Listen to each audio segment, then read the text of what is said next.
Selamat malam, para saudara terkasih dalam Kristus. Kita berjumpa kembali di dalam latihan doa kontemplasi Ignatian. Kita malam hari ini akan bersama-sama merayakan Santo Lukas yang menjadi penulis Injil. Malah kita mengawali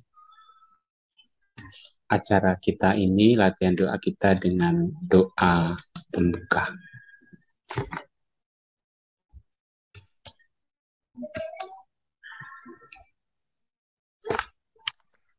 Dalam nama Bapa dan Putra dan Roh Kudus. Amin.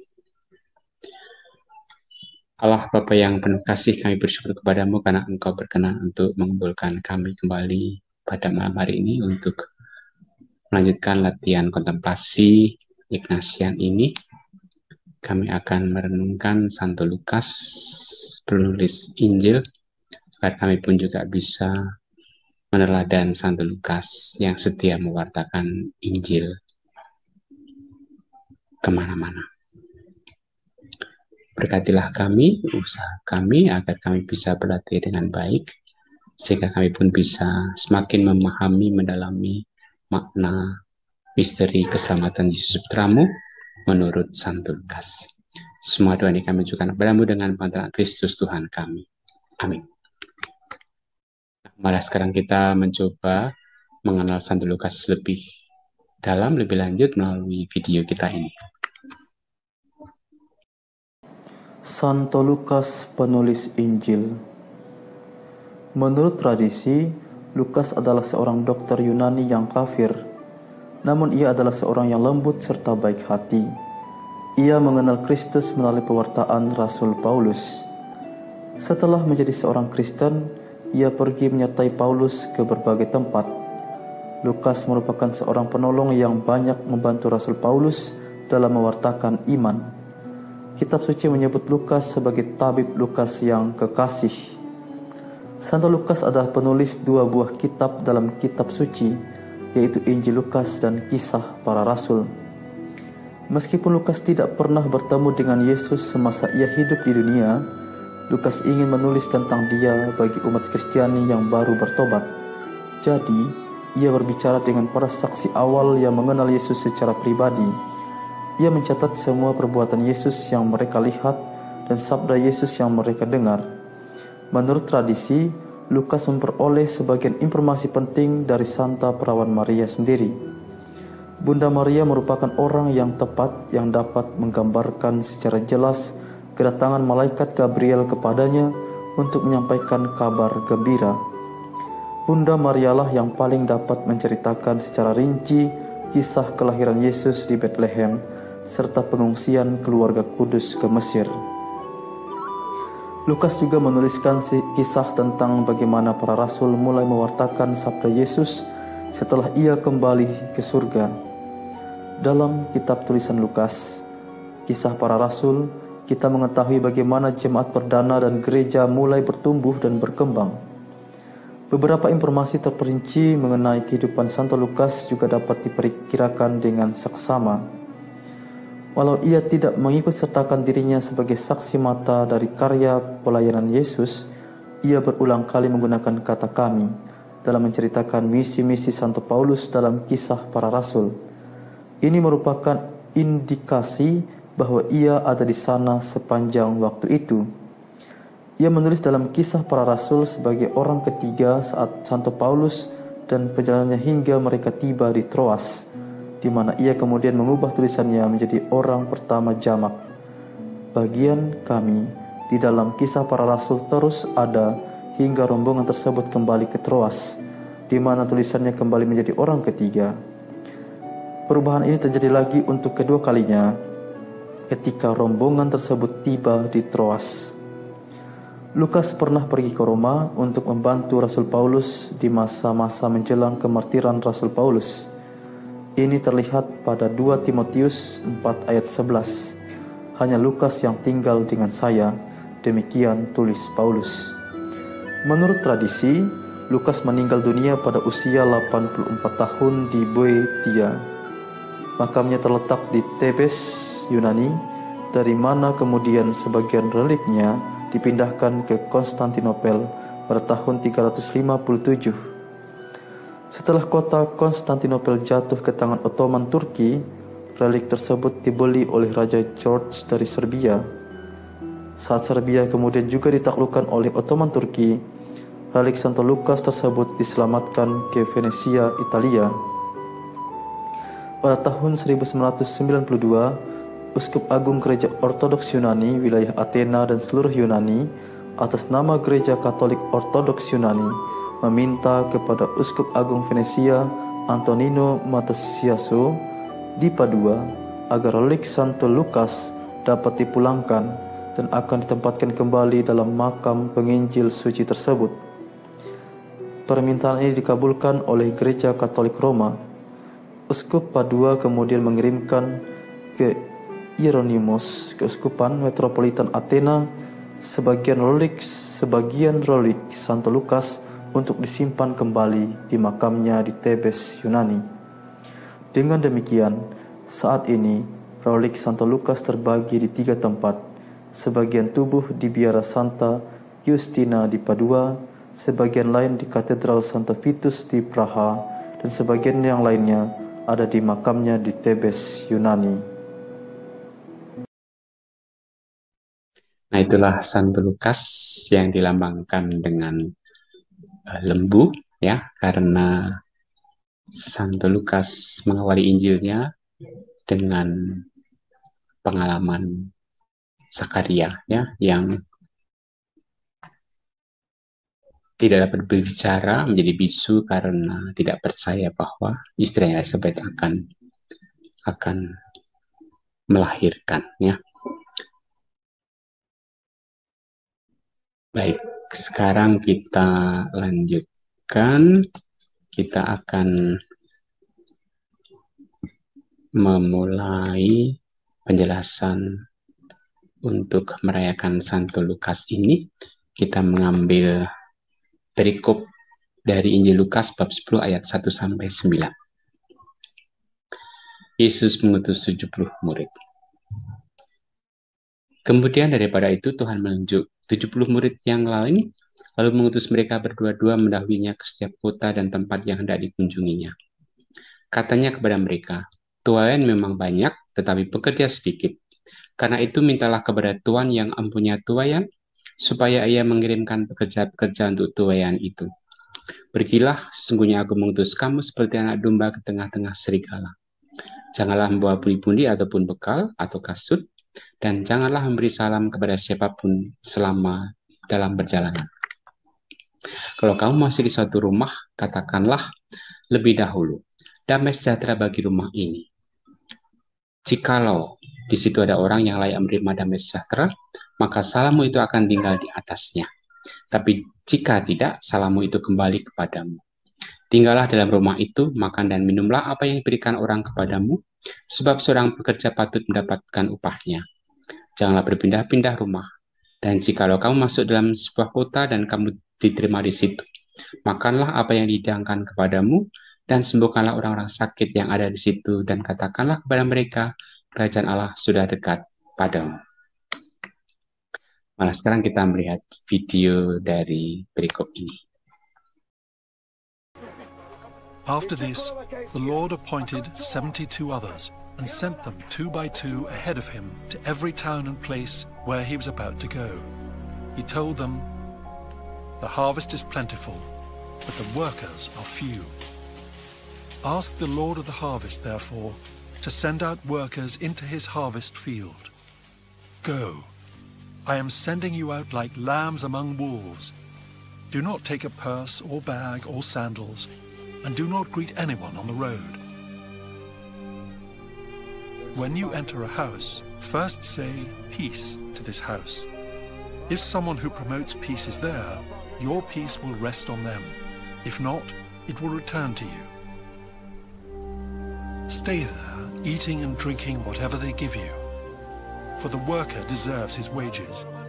Do not move around from house to house. When you enter a town and are welcomed, eat what is offered to you. Heal the sick who are there, and tell them the kingdom of God has come near to you.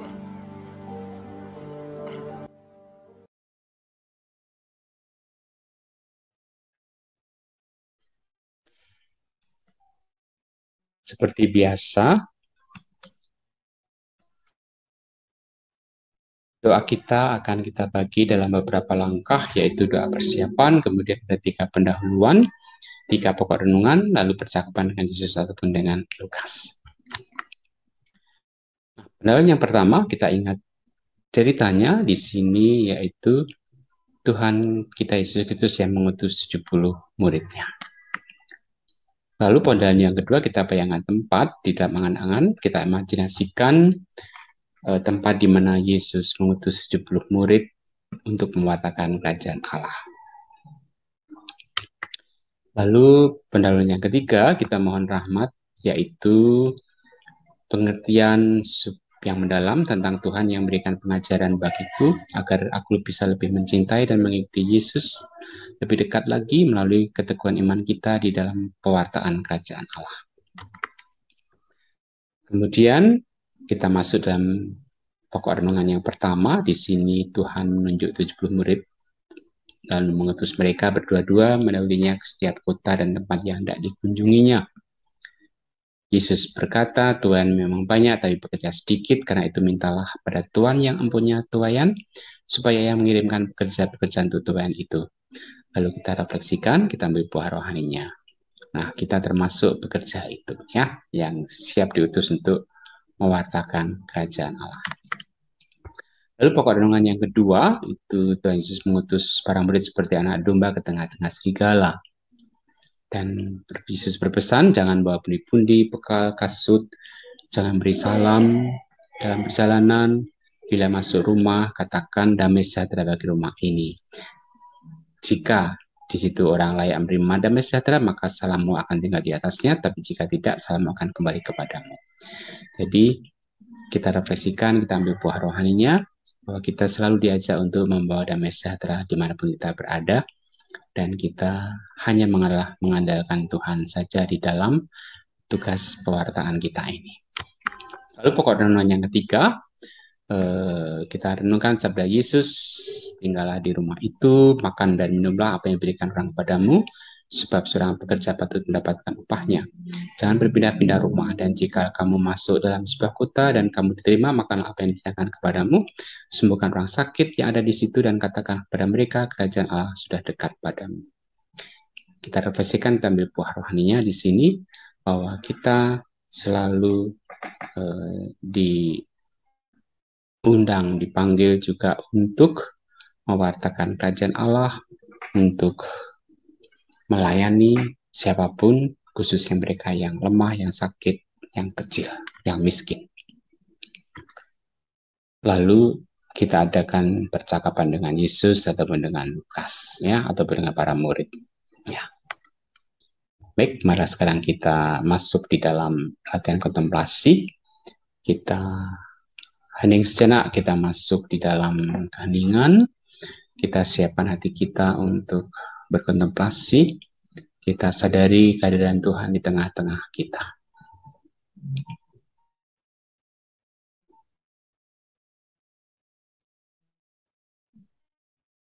Kita sadari posisi tubuh kita. Kita sadari suara-suara sekitar. Kita sadari nafas kita. Kita rasakan udara yang masuk, udara yang keluar. Dan pada prinsipnya kita sadari kehadiran Tuhan di tengah-tengah kita.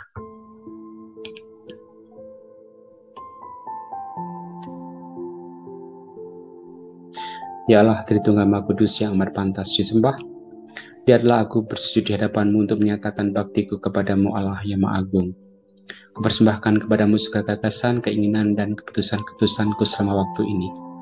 Tidak pantaslah aku ini, ya Tuhanku, menerima terang dan pertolongan baru, karena aku telah menyalahgunakan anugerah-anugerah-Mu itu. Tapi aku datang kepadamu menyerah bulat-bulat seperti kepada seorang ayah yang maha baik dan maha rahim. dan demi jasa-jasa Yesus Kristus penebusku lewat Santa Peran Maria Bundaku, serta sekalian orang kudus pelindungku, aku mohon, sudahlah Engkau menganugerahkan rahmat-Mu agar aku dapat mencari-Mu dengan sepenuh hati, dengan rendah hati dan sedia memberi tanpa kecuali. Amin.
Marilah kita menutup pelatihan kontemplasi kita dengan doa yang diajarkan Yesus sendiri.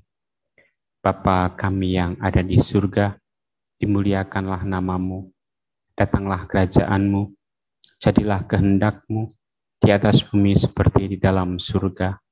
Berilah kami rezeki pada hari ini, dan ampunilah kesalahan kami, seperti kami pun mengampuni yang bersalah kepada kami. Dan janganlah masukkan kami ke dalam pencobaan, tetapi bebaskanlah kami dari yang jahat. Amin. Nah, para saudara kasih Kristus, bagaimana latihan kita tadi? Semoga kita semua semakin siap sedia untuk diutus oleh Yesus untuk mewartakan kerajaan Allah, untuk melayani sesama kita. Nah, sekarang kita mencoba melihat beberapa peringatan di bulan Oktober ini.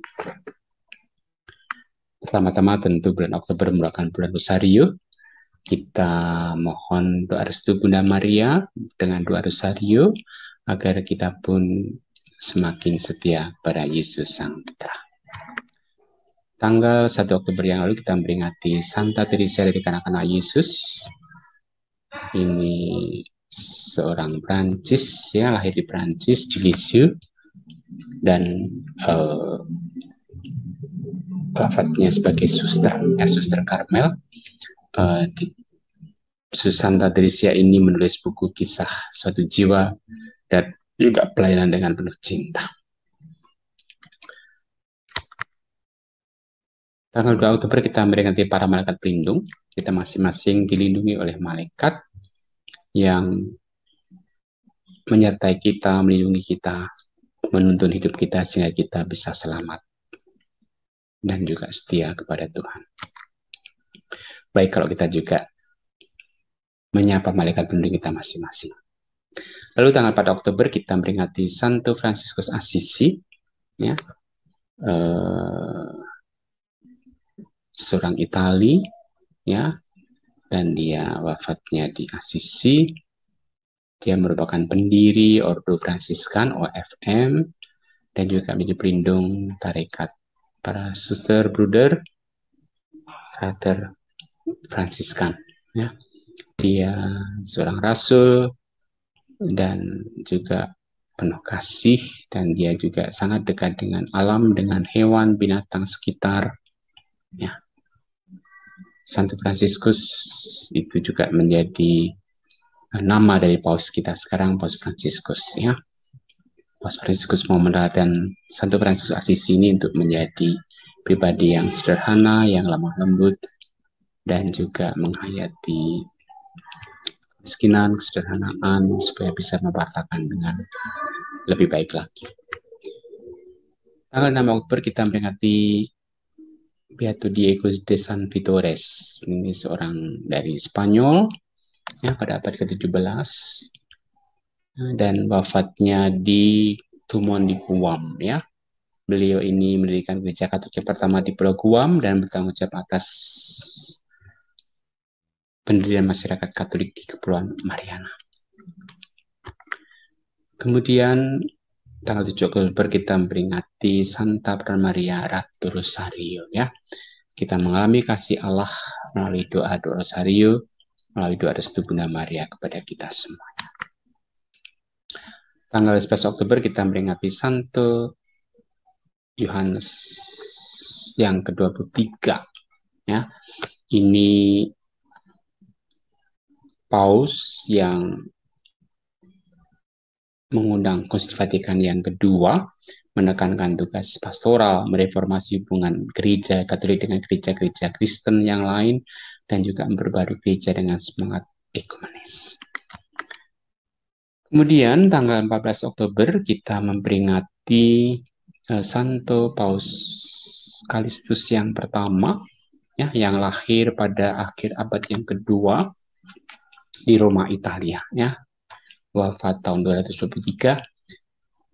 Paus Kalistus I adalah orang yang murah hati kepada orang berdosa dan juga setia mempertahankan ajaran Yesus. Tanggal 15 Oktober kita memperingati Santa Teresia dari Avila, ya, lahir di Avila di Spanyol, wafat 4 Oktober 1582. Karyanya itu memperbaharui Biara Karmel, pendiri Biara Karmel yang baru. Kemudian tanggal 16 Oktober kita memperingati Santa Margareta Maria Alacoque. Ini adalah seorang suster visitasi di Prancis, di Paris-Le-Monial, yang mendapat penampakan hati Yesus yang Maha Kudus. Nah, dari suster Margareta Maria Alacoque ini kita bisa mengenal difusi kepada hati Yesus yang Maha Kudus yang sangat terkenal, yang setiap Jumat pertama kita merayakan Ekaristi untuk menghormati hati kudus Yesus, dan juga dilanjutkan dengan adorasi, ya. Kemudian 17 Oktober kita memperingati Santo Ignatius dari Antioquia, ya. Lahir tahun 50 di Syria, wafat tahun 107 di Roma, Italia. Beliau adalah seorang uskup, ya. Beliau mengajar tentang hierarki gereja, tentang imam, tentang Ekaristi. Menjadi martir ketika dibunuh, ya, di kandang harimau, ya. Oke. Lalu tanggal 18 Oktober kita memperingati Santo Lukas yang sudah kita doakan malam hari ini, ya. Berasal dari abad pertama, dari Antioquia, dari Yunani, wafatnya tahun 74 di Yunani, seorang penulis Injil dan juga kisah para rasul. Lalu tanggal 19 Oktober kita memperingati Santo Yohanes de Brebeuf, Santo Isaac Jogues, dan Santo Paulus dari Salib. Mereka adalah para Yesuit ya, yang menjadi martir di Amerika Utara ya, di Kanada. Mereka mewartakan Kristus ya, kepada orang-orang pribumi Amerika Utara, mempertobatkan banyak orang dari suku Indian Huron. Lalu tanggal 22 Oktober kita memperingati Santo Yohanes Paulus yang kedua. Ya, lahir tahun 1920 di Polandia, wafatnya 2 April 2005 di Roma, Italia.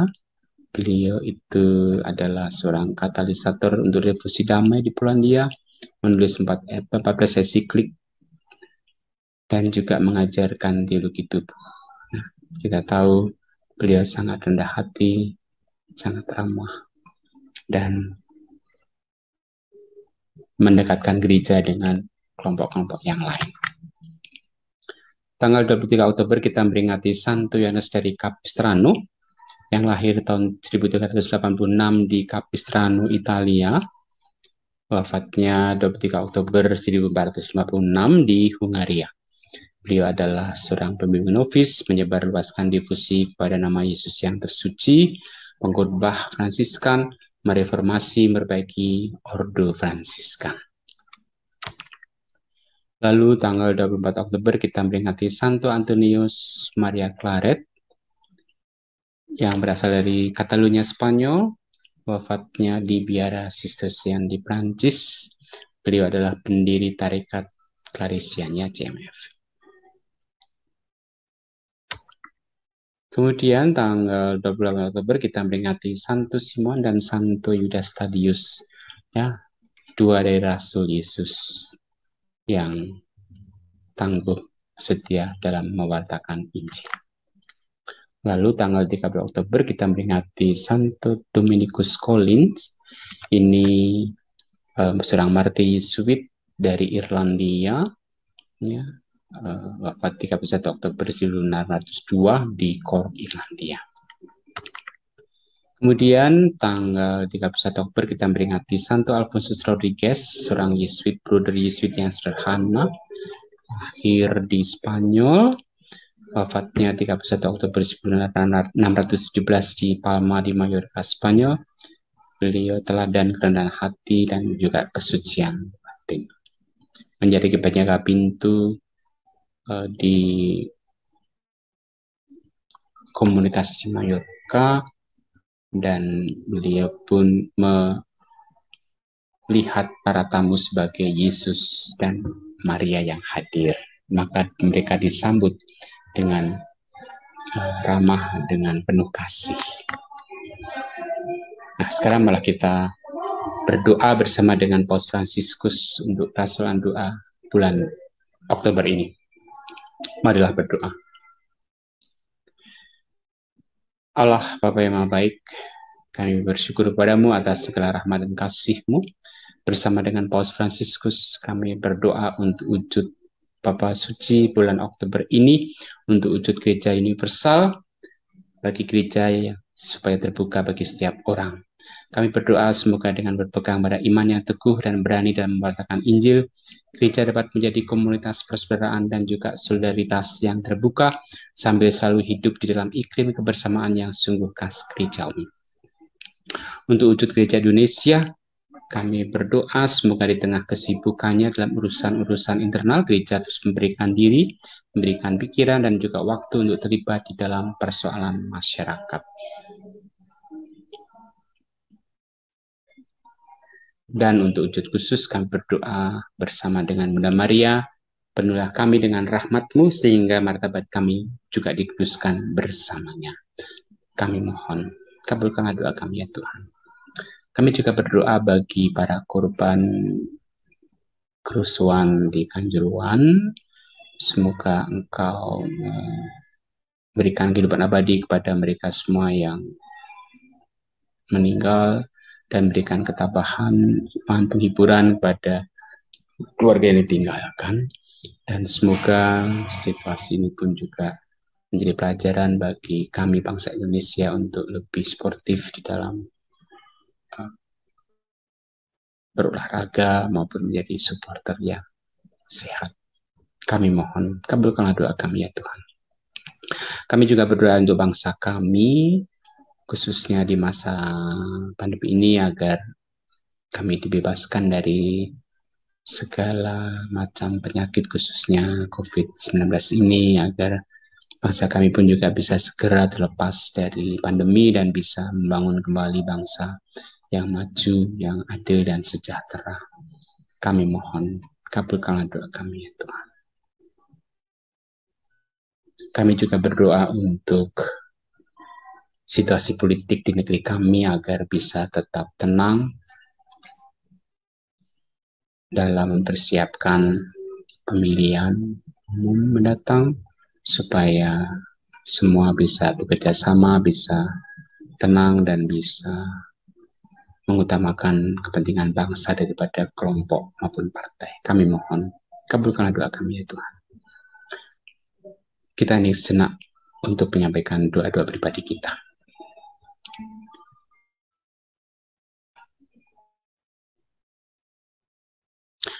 Allah Bapa yang baik, demikianlah doa-doa yang kami ajukan kepadamu. Kami percayakan semuanya kepadamu dengan pengataan Kristus Tuhan dan sahabat kami. Amin.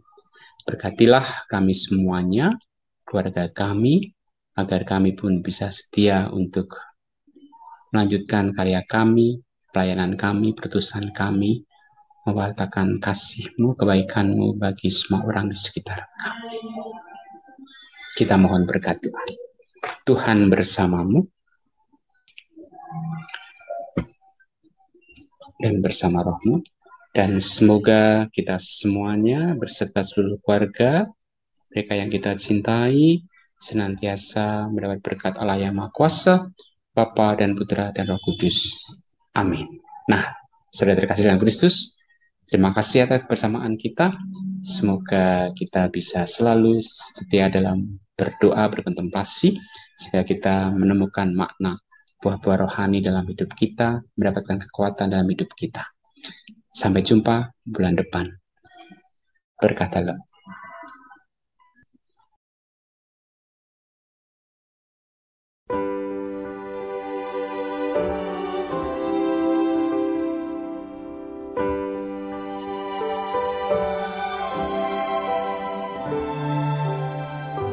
I, the Lord of sea and sky, I have heard my people cry, all who dwell in dark and sin, my hand will save.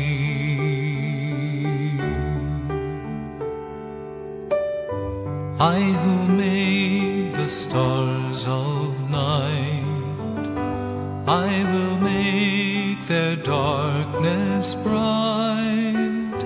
Who will bear my light to them? Whom shall I send? Here I am, Lord. Is it I, Lord? I have heard you calling in the night. I will go, Lord,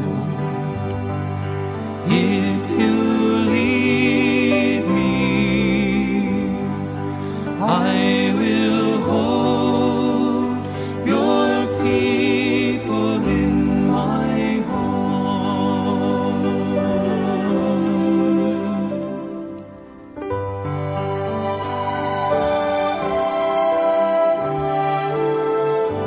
I, the Lord of wind and flame, I will tend the poor and lame. I will set a feast for them. My hand will save.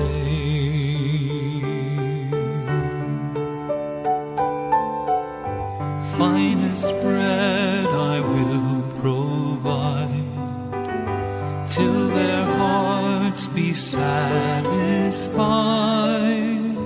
I will give my life to them. Whom shall I send? Here I am, Lord.